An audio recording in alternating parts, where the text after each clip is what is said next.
Hi, I know I haven't been on here in a while and I wasn't thinking of posting until maybe a month later. Because currently I'm doing exams for my finals and A-levels.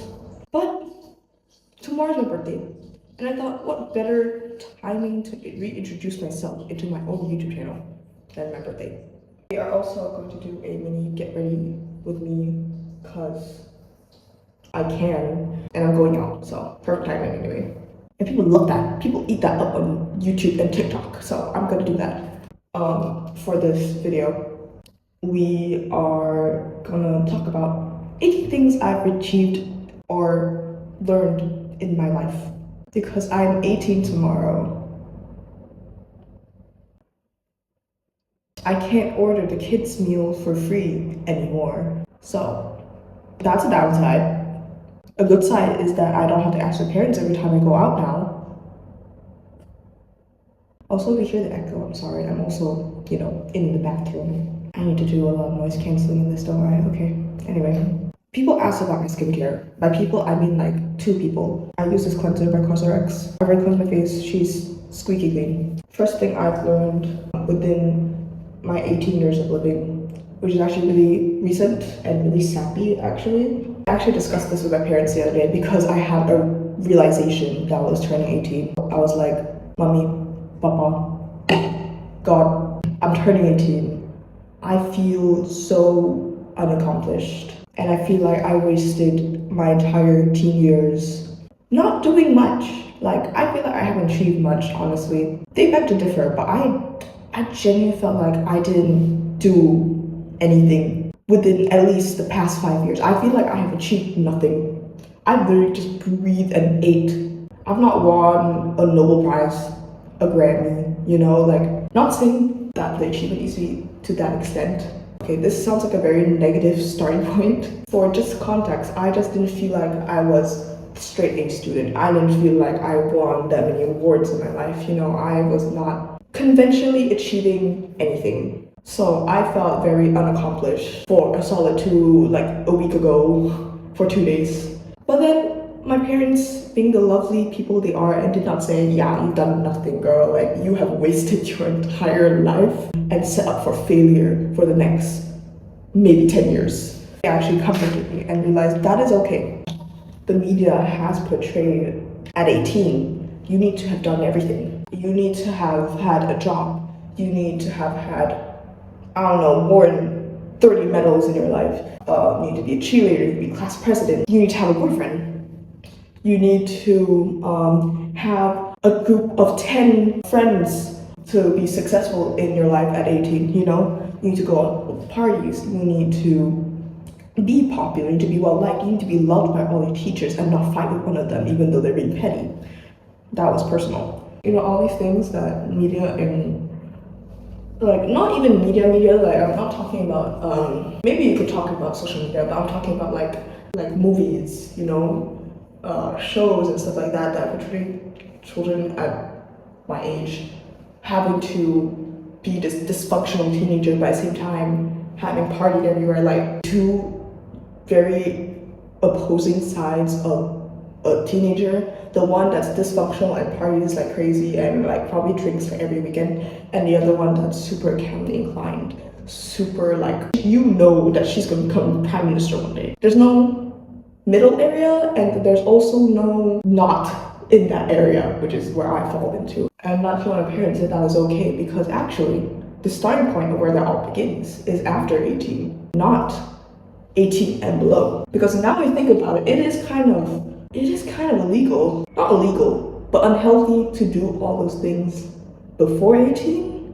Like, why are you putting so much pressure on yourself at the ripe age of 13? Like, that's very unhealthy. And I know that some people just have certain standards for themselves, but you are not letting yourself be a kid. Likewise, if you're the type to go party or whatever at like the age of 15, 17, and you're partying every weekend and you're like trying to get into a social circle, why are you doing that? You're 17. You should be living your life as a child, that kind of thing. So I think I've learned that it is okay that I have not done that much because I will do many great things. I have set up myself to do many great things in the future.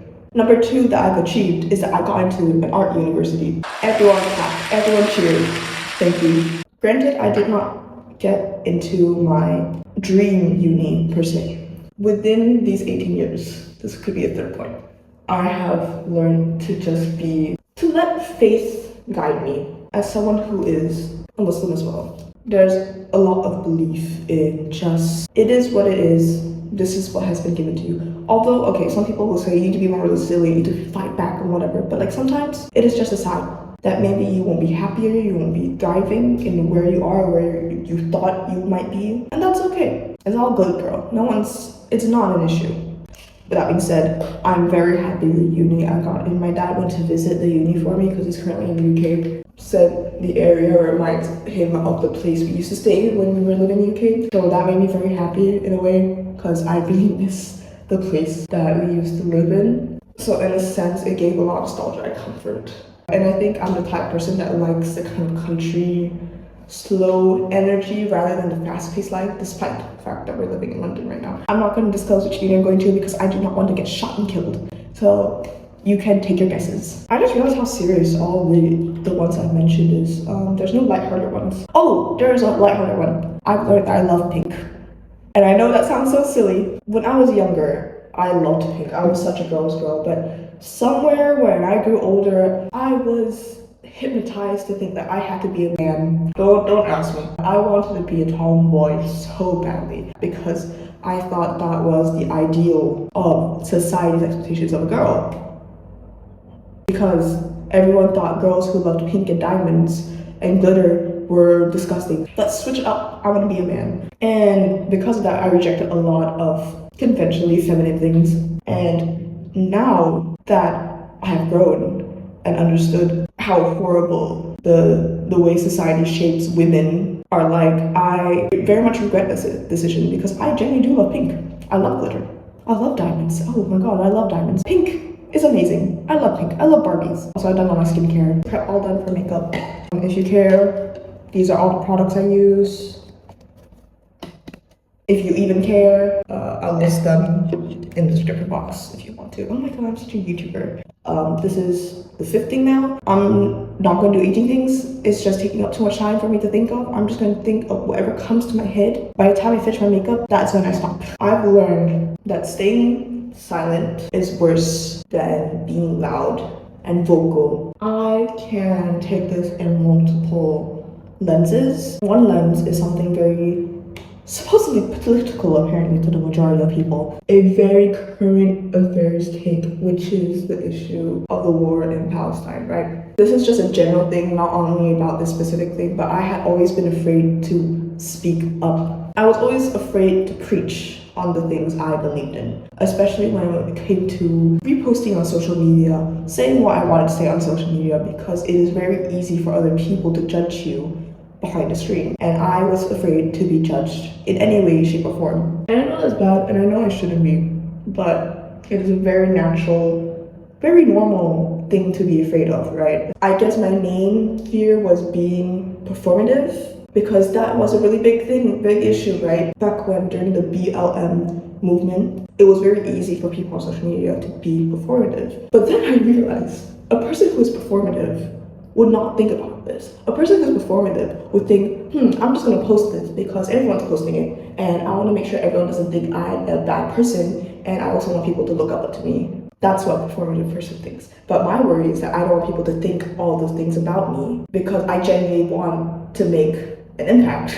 With something more personal, I was really afraid to speak up not to speak up, but I was really afraid to do or act up when I realized something upset me. Whether it's within a friend group, whether it's within like a conversation I don't agree with, I just didn't want to seem as or labeled as problematic. So I just never did anything, I never spoke up. But I realized silence doesn't necessarily have to be literally staying silent. I could still be silent, but show people or let people know that I'm unhappy with what is happening. If my moral compass feels like something is wrong, then the only way to make myself not feel guilty every time I speak within that group or I have a conversation with that person is to act upon it. Shut down the conversation immediately, walk away from that group to make myself feel I'm happier again, because I will be happier after I stop whatever I'm doing that makes me unhappy, right? Because that's how it works. I realized that with those type of things, silence is never really better than being proactive, I guess. Oh, another thing I've learned when I'm 18 is that I like to apply my blush on the lower half of my cheek like this, not really at the cheekbone, because I saw who does this as a normal basis. Devin Aoki. If I wasn't straight, I would marry Devin Aoki. That is a proposal. She does her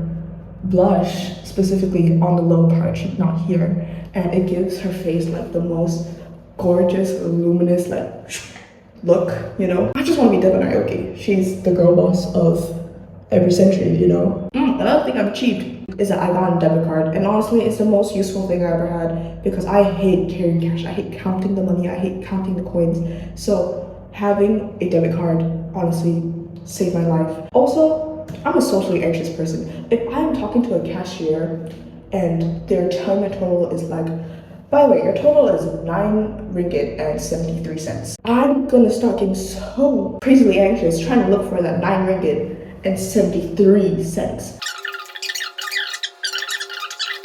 Do you see how a debit card is more useful for me?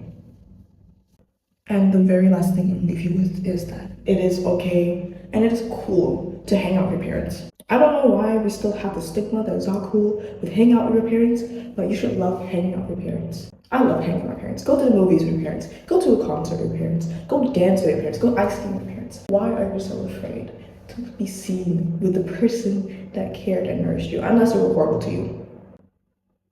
That might have been a bit deep, I'm sorry. You should not feel embarrassed to be out and seeing your parents.